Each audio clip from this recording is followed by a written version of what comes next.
আমি 31 তারিখ মধ্যরাতে দুর্যোগের পাশে দাঁড়িয়ে জলপাইগুড়ি, আলিপুরদুয়ার এবং কুচবিহারের বর্ডার আমি নিজে পরিদর্শন করি এবং তাদের যা রিলিফ দেয়ার আমরা সবটাই দিই।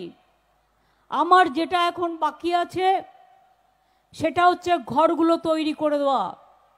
আমরা ইলেকশন কমিশনকে লিখেছি 5000 বাড়ি ভেঙে গেছে, টাকাটা রাজ্য সরকারই দেবে, প্রশাসন দেবে, কিন্তু আপনারা এটাকে ক্লিয়ার করে দিন।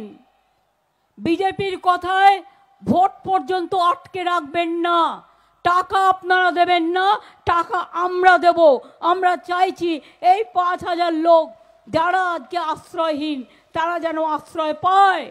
আমি একটাই চ্যালেঞ্জ, এই যে বাড়িগুলো ভেঙে গেল, এই 11 লক্ষ বাড়ির লিস্টে ছিল, কেন করতে দাওনি 3 বছর? তুমি বলছো দুর্নীতি হয়েছে, শ্বেতপত্র প্রকাশ করো।